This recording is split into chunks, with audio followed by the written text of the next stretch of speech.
मैं अपने बूढ़े बाप के साथ घर में अकेली रहती थी। एक रोज रात को घर का दरवाजा बंद करने गई तो दरवाजे के पीछे एक लड़का बैठा रो रहा था। मैंने उससे रोने की वजह पूछी तो मेरे आगे हाथ जोड़कर बोला, प्लीज मेरी जान बचा लो, मेरे पीछे पुलिस पड़ी है। मैं उस पर तरस खाकर उसे अपने कमरे में ले आई। सुबह फजर के वक्त मैंने उसे खाना खिलाया और बोली, अब तुम चुपके से चले जाओ, अगर अब्बा जी ने देख लिया तो कयामत आ जाएगी। वो बहुत खुश हुआ और चला गया। कुछ देर बाद जब मैं सोने के लिए अपनी चारपाई पर लेटी तो अचानक मेरी नजर उस लड़के की एक चीज पर पड़ी। मैंने उसे गौर से देखा तो मेरी आंखें फट पड़ी, मेरी आंखों से आंसू रवा हो गए। मैं खुद अपने साथ क्या कर बैठी थी। दिल करता जमीन फटे और मैं उसमें समा जाऊं, क्योंकि मेरी तो मुनव्वर, मैं तुम्हें आखिरी बार कह रहा हूँ कि अपने आवारा दोस्तों को छोड़ दो, नहीं तो मुझसे बुरा कोई नहीं होगा। मैं तुम्हें इस घर से निकाल दूंगा। अबू मुनव्वर भाई पर बरस रहे थे, क्योंकि उन्हें आज ही एक बुजुर्ग मोहल्लेदार ने शिकायत की थी कि मुनव्वर और उसके दोस्त सड़क पे खड़े होकर शरारतें कर रहे थे, जिसकी वजह से शरीफ लड़कियों को कहीं आने जाने में परेशानी होती है। अबू ने भाई को खूब सुनाई तो वो परेशान से खड़े थे। अब्बू बोले, मुनव्वर, मैंने तुम्हें इस दिन के लिए पाल पोस कर बड़ा नहीं किया कि तुम अपनी जवानी आवारा गर्दियों में गुजार दो। कल से तुम मेरी दुकान पर बैठोगे, क्योंकि मेरी बूढ़ी हड्डियों में अब इतनी जान नहीं रही कि मैं सारा सारा दिन मेहनत मजदूरी करूं। अब्बू अपना फैसला सुनाकर आगे बढ़ गए थे। मुनव्वर भाई मुझसे उम्र में 4 बरस बड़े थे, मगर मेरा एहतराम ऐसे करते थे जैसे मैं उनसे उम्र में बड़ी हूँ। अम्मी की वफात के बाद अब्बू ने हम दोनों बहन भाइयों को पाला था, और जब मैं बड़ी हो गई तो घर के काम काज की जिम्मेदारी मैंने ले ली थी। अब्बू और मुनव्वर भाई मेरी बेइंतहा इज्जत करते थे। भाई ने जब गिला किया तो मैं बोली, भाई एक बात तो बताएं, अगर मैंने कहीं बाहर जाना होता और सड़क पर कुछ लोफर्स लड़के खड़े हंसी मजाक कर रहे हों तो क्या आपको ये सब अच्छा लगेगा? भाई ने इनकार में सर हिला दिया तो मैं बोली, भाई फिर अब्बू की बात मान ले और दुकान संभाल ले। अब्बू की बूढ़ी हड्डियों को भी जरा आराम करने का मौका दे दे। भाई बोले, समीना तुम ठीक कह रही हो, अब से मैं ख्याल रखूंगा। कल से मैं अब्बू की दुकान पर भी जाऊंगा। मैं भी बेइंतहा खुश हो गई और घर के काम काज करने लगी। तभी भाई घर से बाहर निकल गए। अभी चंद ही घंटे गुजरे होंगे कि गली में शोर उठने लगा और तरह तरह की आवाजें आने लगी। सबसे बुरी आवाज जो मेरी कानों में पड़ी थी कि देखो देखो ये तो मर गया है। मेरा दिल टूट सा गया था कि ना जाने कौन मर गया। तभी हमारे दरवाजे पर दस्तक हुई और आवाज आई, खवातीन पर्दा कर लें, मैयत आई है। मैं रोते हुए कमरे में चली गई और बोली, अबू आप हमें छोड़कर क्यों चले गए? अब तो आपके आराम के दिन आए थे। भाई ने हामी भरी थी दुकान संभालने की। मर्द हजरात मैयत रख कर बाहर चले गए तो मैं भागकर अपने अब्बू के दीदार के लिए आगे बढ़ी, मगर मुझ पर कयामत तब टूटी जब मेरी नजर मैयत पर पड़ी। मेरे सामने मेरे जवान भाई की मैयत पड़ी थी, जबकि मैं तो सकते की हालत में थी। संभलने का मौका ही नहीं मिला था। मैं सोच भी नहीं सकती थी कि मेरा भाई मुनव्वर हमें यूं छोड़कर जा सकता है। मोहल्लेदार अब्बू को भी सहारा देकर ले आए थे। अब्बू भी रोते रोते गिर से जाते थे। कुछ ही देर में मुनव्वर भाई का जनाजा हमारे घर से उठ गया और वो हमेशा हमेशा के लिए हमें तन्हा छोड़कर रुखसत हो गए थे। उनके जाने के बाद हमारे घर में उदासी का राज हो गया था। अब्बू मुझसे छुप छुप कर सारा दिन रोते रहते और मैं प्यास काट कर रोती रहती, ताकि अब्बू को इल्म ना हो जाए कि मैं भी रो रही हूँ। जवान बेटे की मौत ने अब्बू की कमर तोड़ कर रख दी थी। वो चंद ही दिनों में बेइंतहा ज़ईफ हो चुके थे। एक दिन वो मेरे पास आकर बैठ गए और बोले, समीना तुम जानती हो ना कि जिंदगी कितनी बेएतबार चीज है। पलक झपकते ही इंसान की रूह निकल जाती है। तुम देखो ना, जमाल के जाने से मैं कितना बूढ़ा हो गया हूँ। तुम्हारे भाई का गम मेरे दिल से चिमट गया है। मुझे मालूम है कि वो बाप जिसकी जवान औलाद मर गई हो, वो ज्यादा देर तक जिंदा नहीं रहते। इसीलिए मैं चाहता हूँ कि मैं तुम्हें रुखसत कर दूं। ये ना हो कि मेरे बाद तुम तन्हा रह जाओ। मैं तुम्हारी शादी कर देना चाहता हूँ। मैं अब्बू के गले लगकर रोने लगी और बोली, अब्बू मैं इस मुश्किल घड़ी में आपको छोड़कर कहीं नहीं जाऊंगी। मैं आपके साथ ही रहूंगी। मगर अब्बू मेरे सर पर हाथ रखकर बोले, समीना, मुझे जिस दिन तुम्हारे लिए कोई मुनासिब रिश्ता मिल जाएगा, मैं तुम्हारी शादी करके तुम्हें रुखसत कर दूंगा। तुम खुद को जहनी तौर पर आमादा कर लो। मैं भाई को याद करके आंसू बहाती रह गई थी। अब्बू मेरे रिश्ते की तलाश में मारे मारे फिरते थे, मगर अच्छा रिश्ता मिलना एक बहुत ही मुश्किल काम बन चुका था। लोग किसी की मजबूरी में भी अपने लालच को हाथ से जाने नहीं देते। रिश्ते वाले सबसे पहले यही सवाल करते हैं कि इस लड़की का जवान भाई मर गया है, बाप बूढ़ा है, जहेज में क्या दे सकते हैं। लोगों की ये बातें सुनकर मैं खून के आंसू बहाती रहती थी। एक दिन मैं नमाज पढ़कर सहन में बैठ गई। अब्बू तो अब हर वक्त बीमार रहते थे। वो दवा खाकर गहरी नींद सो चुके थे, जबकि नींद मेरी आंखों से कोसों दूर थी। मैं गमगीन सी बैठी भाई को याद करती जा रही थी। फिर अपने कमरे में सोने के लिए चली गई, मगर सो ना सकी। यूं ही आधी रात गुजर चुकी थी। अचानक मुझे याद आया कि मैं आज घर का मरकजी दरवाजा बंद करना ही भूल गई। मैं जल्दी से उठी और दरवाजा बंद करने चली गई। दरवाजा बंद करने लगी तो एक लड़का हमारे दरवाजे के पीछे बैठकर रो रहा था। उसे देखकर मैं शदीद खौफजदा हो चुकी थी। इससे पहले कि मैं उसको चोर समझकर चीखती चिल्लाती, वो जल्दी से मेरी जाने बढ़ा और मेरे कदमों में बैठकर मेरे आगे हाथ जोड़कर बोला, प्लीज मेरी जान बचा लो, मेरे पीछे पुलिस पड़ी है। वो लड़का मेरे भाई की ही उम्र का था। मुझे ऐसा लगा जैसे मुनव्वर मुझसे कुछ कह रहा हो। समीना, मुझसे गलती हो गई है, प्लीज मुझे अब्बू से बचा लो। मेरा दिल एक ही लम्हे के लिए पिघल गया और मैं बोली, मेरे पीछे चले आओ। मैंने उस लड़के को अपने कमरे में पनाह दे दी थी। मैं बोली, इस कमरे में तुम आराम से रह सकते हो। इतना कहकर मैं बाहर जाने लगी तो उसने मुझे पुकारा और बोला, मैंने आपसे कहा कि मेरे पीछे पुलिस लगी हुई है। आपको इतना तो मालूम होगा कि पुलिस किसी अच्छे इंसान के पीछे नहीं लगती। तो फिर आपने मुझ पर एतबार कैसे कर लिया, मुझे पनाह कैसे दे दी? उसका सवाल सुनकर मेरी आंखें भीग गई थी। मैं बोली, मेरा एक भाई था, उसका नाम मुनव्वर था। वो कोई गलती कर लेता तो मुझसे यूं ही मदद मांगता था कि मैं उसे अब्बू से बचा लूं। तुमने मदद मांगी तो सोचा क्या पता इस तरह तुम्हारी मदद करने से मेरे भाई की रूह को खुशी मिले। वो लड़का अफसुर्दा हो गया और बोला, मुझे आपके भाई की मौत का सुनकर बहुत दुख हुआ है। मेरा नाम उस्मान है। मैं कोशिश करूंगा जिस कदर मुमकिन हो सके मैं आपकी मदद करूंगा। उसकी बात सुनकर मैं कमरे से बाहर आ गई और सो गई। हमारे घर में दो ही कमरे थे, एक में अब्बू सो रहे थे और दूसरे में मैंने उस लड़के को पनाह दे दी। अब मुझे खुद पर हैरत हो रही थी कि मैंने कैसे एक अनजान शख्स को अपने घर में रहने की जगह दे दी। और हैरत की बात तो ये थी कि मुझे किसी किस्म का कोई खौफ भी महसूस नहीं हो रहा था।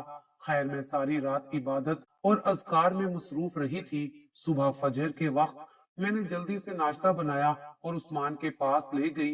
वो भी जाग रहा था। वो नाश्ता देखकर बेहद हैरान हुआ था। मैं बोली, अब तुम चुपके से चले जाओ, अब्बू ने देख लिया तो कयामत आ जाएगी। उसने जल्दी से नाश्ता किया और मेरा शुक्रिया अदा करता हुआ बाहर निकल गया। थोड़ी देर बाद अब्बू भी जाग गए थे, जबकि मैं उस्मान के बारे में सोचने लगी कि ना जाने वो बेचारा कौन था और उसकी क्या मजबूरी थी। खैर, मैं घर के कामों में मसरूफ हो गई। जैसे ही रात हुई मुझे उस्मान का ख्याल आया था।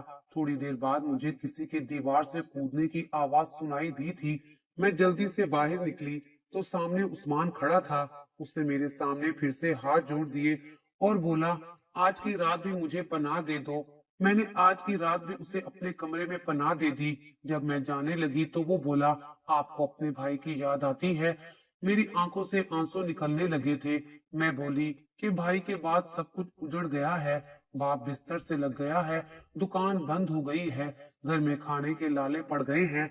भाई नहीं है तो ऐसा लगता है कि कुछ भी नहीं है। उस्मान बोला, तुम फिक्र ना करो, मैं तुम्हारा साथ दूंगा जैसे आपने मुश्किल में मेरा साथ दिया है। आपका नाम क्या है? मैंने जवाब दिया, मेरा नाम समीना है। इतना कहकर मैं वहां रुकी नहीं थी।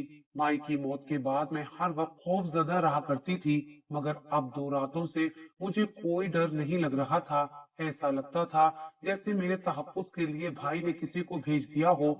मैं बाहर आकर लेट गई थी, मगर आज मेरी आंखों के सामने बार बार उस्मान का चेहरा आ रहा था। उसकी आंखों में अजीब सी कशिश थी। उसका एहसास मुझे अच्छा लग रहा था। सुबह फजर से कबल ही मैंने उसे नाश्ता करवाकर रुखसत कर दिया था। अब्बू उठे तो चकरा कर गिर गए। उनकी हालत बहुत खराब हो चुकी थी। हमें किसी मजबूत सहारे की जरूरत थी। मैं अल्लाह से रो रो कर फरियाद करती रही कि वो किसी को हमारी मुश्किल कुशाई के लिए भेज दे। मैं अब्बू की पटियां करती रही। दिन के 10 बजे हमारे घर के गेट पर दस्तक हुई। अब्बू दरवाजा खोलने के लिए उठ बैठे। मैंने उन्हें मना भी किया कि आप बाहर मत जाएं, आपकी तबीयत ठीक नहीं है, मैं खुद ही देख लेती हूँ। लेकिन अब्बू बाहर निकल गए। थोड़ी देर बाद जब वो लौटे तो उनके साथ उस्मान को देखकर मैं तो हैरान रह गई थी। अब्बू मेरी तरफ देखकर बोले, समीना, ये लड़का तुम्हारे मरहूम भाई का दोस्त है, इसके लिए चाय पानी का बंदोबस्त करो।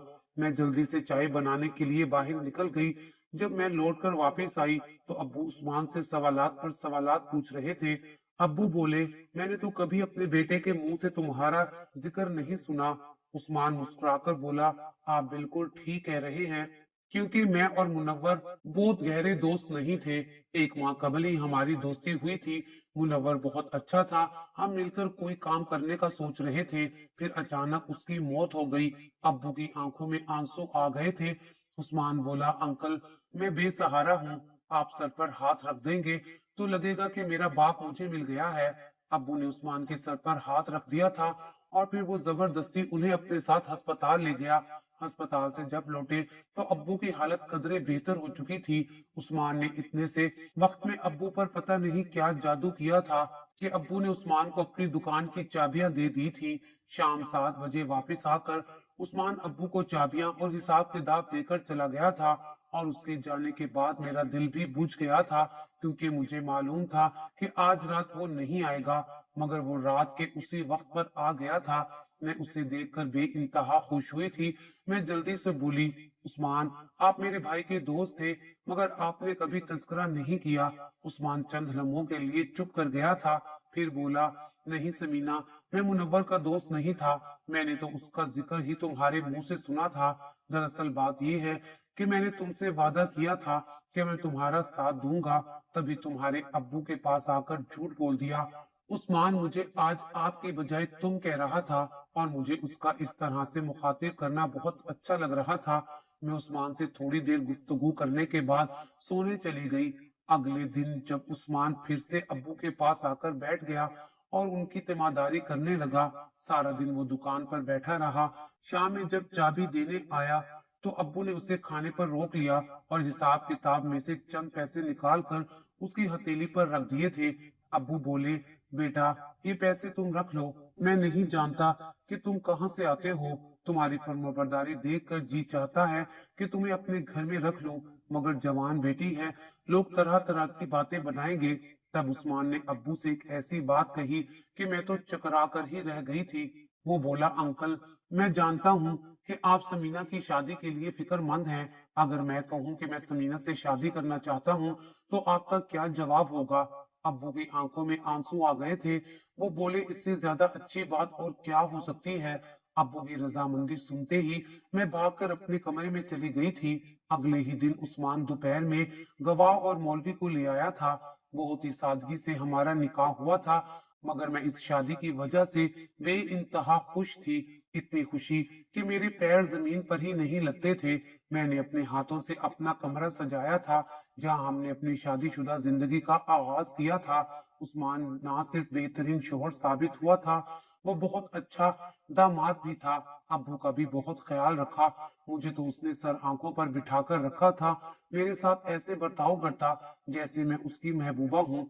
मैं उसकी संगत में इतनी खुश थी कि भाई की जुदाई का गम भी भरने लगा था। अब्बू भी अब मुतमईन हो चुके थे। उन्हीं दिनों में मुझे औलाद की खुशखबरी मिली थी। मेरे तो कदम जमीन पर ही नहीं टिकते थे, लेकिन उन्हीं दिनों अब्बू भी हमें छोड़कर चले गए। एक रोज अब्बू की तबीयत अचानक बहुत खराब हो गई। उस्मान उन्हें डॉक्टर के पास ले गए, मगर डॉक्टर ने बताया कि वो तो रास्ते में ही दम तोड़ गए थे। उनके आखिरी अल्फाज यही थे कि मैं अपने बेटे से मुलाकात के लिए जा रहा हूँ। मैं टूट कर रह गई थी, मगर उस्मान की बेपनाह मोहब्बत ने मुझे सहारा दिया था। मैं अक्सर यही सोचती कि मुझ में ऐसा क्या है जो मेरा शोहर मुझसे इस कदर शदीद मोहब्बत करता है। अब्बू का चेहलम हो गया। एक रोज उस्मान बोले, मैं तुम्हें अपने घर लेकर जाता हूँ। मैंने भी खुशी खुशी हामी भर ली थी, मगर मैं कहाँ जानती थी कि उस्मान के घर जाते ही मुझसे मेरी सारी खुशियां छिन जाएंगी। मैं उस्मान के घर गई तो ये देखकर हैरान रह गई कि वो तो बहुत वसी और खूबसूरत घर था। मैं भी बहुत खुश थी। उस्मान रात बहुत देर तक बातें करते रहे। फिर मेरी आंख लग गई। दिन चढ़ते मेरी आंख खुली तो मुझे अपने पहलू में उस्मान नजर नहीं आया। मैं जल्दी से उठी और बिस्तर को ठीक करने लगी थी। मेरी नजर एक लिफाफे पर पड़ी जो गालबन उस्मान का ही था। मैंने उसे खोलकर देखा तो आंखें फट पड़ी, क्योंकि उस लिफाफे में तो मेरी तस्वीरें थी। ऐसी तस्वीरें जो मुझसे छुपकर खींची हुई थी। मैं कभी बाजार से कुछ खरीद रही होती तो कभी बस में सफर कर रही होती थी। मैं थर थर कांपने लगी थी, क्योंकि वो तस्वीर तो मेरी 2 साल पहले की थी। फिर उस्मान ने ये तस्वीर मुझसे छुपकर बनाई थी। मेरी समझ में कुछ नहीं आ रहा था। मैं कमरे से बाहर निकली तो इर्द गिर्द का जायजा लेने लगी। घर मेरी तवक्का से भी ज्यादा बड़ा और हसीन था। जहाँ पर कीमती चीजें बिखरी पड़ी थी, मैं कमरों में जा जाकर देखती रही। उनकी सजावट देखकर दंग होती रही। एक कमरा बंद था, मुझे उसकी चाबी नहीं मिल रही थी। मुझे लगा कि मुझे वो कमरा हर हाल में खोलकर देखना चाहिए। इसीलिए मैं यहाँ वहां उस कमरे की चाबी तलाश करती रही। आखिरकार बड़ी तंगोदो के बाद मुझे वो चाबी अलमारी से मिल ही गई थी। मैं जल्दी से उस कमरे की तरफ गई और जैसे ही मैंने वो कमरा खोला तो मेरी आंखें पथरा गई थी। वहां बेड पर मेरे भाई मुनव्विर की शर्ट पड़ी थी। मैंने एक ही नजर में उसे पहचान लिया था। मैं लरजती हुई आगे बढ़ी और भाई की शर्ट को गले लगाकर रोती रही। रो रो के मेरी हिचकी बंद गई थी। एकदम से कमरे का दरवाजा खुला और घबराया हुआ उस्मान कमरे में दाखिल हुआ और बोला, समीना, तुम यहाँ क्या कर रही हो? मैं चीखने लगी और बोली, तुम मुझे ये बताओ कि मेरे भाई की शर्ट यहाँ क्या कर रही है? तुम कौन हो? तुम्हारा मेरे भाई से क्या ताल्लुक था? उस्मान बोला, क्या मतलब तुम्हारे भाई की शर्ट? ये तो मेरी शर्ट है। मैं तो तुम्हारे भाई से कभी मिला ही नहीं था। मैं आगे बढ़ी और उस्मान का हाथ अपने सर पर रखकर बोली, तुम्हें मेरे और होने वाले बच्चे की कसम, मुझे सब कुछ सच सच बता दो। उस्मान ने अपना सर थाम लिया और वो बेड पर बैठ गया था। उसकी आंखों से आंसू बहने लगे थे। वो बोला, समीना, मैं तुमसे बहुत ज्यादा मोहब्बत करता हूँ। एक दिन मैंने तुम्हें बाजार में चूड़ियां खरीदते हुए देखा था। बस उसी दिन से मुझे तुमसे मोहब्बत हो गई थी। मैंने सोच लिया कि हर हाल में तुम्हें पाकर ही रहूंगा। इसीलिए मैंने तुम्हारा पीछा किया। जैसे जैसे वक्त गुजरता गया, मैं तुम्हारे इश्क में दीवाना होता जा रहा था। मैं एक बहुत बड़े रईस की इकलौती औलाद हूँ। आज तक मैंने जिस चीज पर हाथ रखा था वो मुझे जरूर मिली है। फिर ये कैसे हो सकता था कि मैं अपनी जिंदगी की मोहब्बत से दस्तबरदार हो जाता? इसीलिए मैंने तुम्हारे भाई मुनव्वर के साथ दोस्ती कर ली। मैं मुनव्वर के साथ हंसी मजाक करता रहता। एक दिन मैंने सब दोस्तों के दरमियान गलती से मुनव्वर को अपना साला कह दिया था। इसी बात पर मुनव्वर मुझसे खफा हो गया। मैंने उसे बहुत बार माजरत की, मगर वो राजी ना हुआ। फिर मैंने मुनव्वर को बता दिया कि मैं तुम्हारी बहन समीना से मोहब्बत करता हूँ और उससे शादी करना चाहता हूँ। तब वो बोला कि अगर तुम सोने की भी बनकर मेरे सामने आ गए, तब भी मैं अपनी बहन का हाथ तुम्हारे हाथ में नहीं दूंगा। मैंने उसे बहुत बार समझाया, मगर उसने मुझसे जिद बांध ली थी। फिर इसी बात पर एक रोज हमारा झगड़ा हो गया। मैंने उसे धक्का दिया तो वो सड़क पर जा गिरा और उसकी टक्कर एक गाड़ी से हो गई। मुनव्वर उसी वक्त दम तोड़ गया था। मेरी नीयत उसे मारने की नहीं थी। ये सब हादसाती तौर पर हुआ था, मगर उसके किसी दोस्त ने मुझे धक्का देते हुए देख लिया था। उसने मेरे खिलाफ थाने में मुकदमा दर्ज करवा दिया था कि मैंने ही उसे मारा है। पुलिस मेरी तलाश में थी, मगर मेरा बाप बहुत असर रसूख वाला आदमी था। इसलिए पुलिस वाले छापे मारने से पहले ही मुझे खबरदार कर दिया करते थे। उन रातों में मैं तुम्हारे घर आने लगा। जाहिर सी बात है कि मकतूल के घर में तो छापा नहीं पड़ता था। तुमने मुझे पनाह दे दी। अगर मुझे पुलिस पकड़ भी लेती तो भी मुझे सजा ना दे सकती थी। मैं फूट फूट कर रोने लगी थी। मैंने खुद को मारना पीटना शुरू कर दिया था कि मैंने अपने भाई के कातिल को क्यों पनाह दी थी। उस्मान जल्दी से आगे बढ़ा और बोला, प्लीज तुम खुद को मत मारो। देखो, मेरी नीयत उसे मारने की नहीं थी। तुम्हें कुछ हो गया तो मैं मर जाऊंगा। अब तो अल्लाह ताला हमें औलाद भी देने वाला है। समीना, मैं तुम्हारे बगैर कुछ भी नहीं हूँ। तब मैं उस्मान से बोली कि मुझे कुछ वक्त तन्हाई में गुजारना है, तुम थोड़ी देर के लिए कमरे से बाहर निकल जाओ। वो जाना नहीं चाहता था, उसे डर था कि मैं खुद को नुकसान ना पहुंचा दूं, लेकिन मैंने उसे धक्के दे देकर कमरे से निकाल दिया था। अब बात ये थी कि मैं ये सब कैसे सह लेती। मेरे भाई का कातिल मेरा शोहर बन चुका था, एक कातिल मेरे बच्चे का बाप बनने वाला था। मैं चाहती थी कि उसे सख्त से सख्त सजा दिलवाऊं, मगर उसने खुद ही बता दिया था कि पुलिस उसका कुछ भी नहीं बिगाड़ सकती। इसलिए मैंने एक बहुत ही सख्त फैसला कर लिया था। इसलिए मैं अगले रोज एक आलिम के पास अपना मसला लेकर गई, उन्हें सारी बात बताकर कहा कि अब मैं अपने शौहर से खुला लेना चाहती हूँ। वो आलिम बहुत ही अल्लाह वाले थे। सारी बात सुनने के बाद बोले, बेटा, तुम्हारे शौहर ने तुम्हारे भाई को सिर्फ धक्का दिया था, तुम्हारे भाई की मौत गाड़ी की टक्कर से हुई है। वैसे भी उसकी नीयत उसे मारने की नहीं थी। अब तुम्हारा शौहर तुमसे माफी भी मांग रहा है। बेहतर यही है कि तुम उसे माफ कर दो। ये मामला अल्लाह ताला पर छोड़ दो। माफ करने वाला आदमी अल्लाह ताला को बहुत पसंद है। उस आलिम ने मेरा दिल नरम कर दिया था और मैंने ये मामला अल्लाह ताला पर छोड़ दिया था। मैं जैसे गई थी वैसे वापस आ गई। शाम को उस्मान आए तो उन्होंने एक बार फिर मेरे कदमों में बैठकर माफी मांगी और कहा कि यकीन करो, तुम्हारे भाई की मौत हादसाती तौर पर हुई थी, मैंने उसे नहीं मारा। मैंने दिल साफ करके उनके साथ जिंदगी गुजारने का फैसला कर लिया था। आज इस बात को कई साल गुजर चुके हैं। उस्मान और मेरी जिंदगी बड़ी ही खुशहाली के साथ गुजर रही है।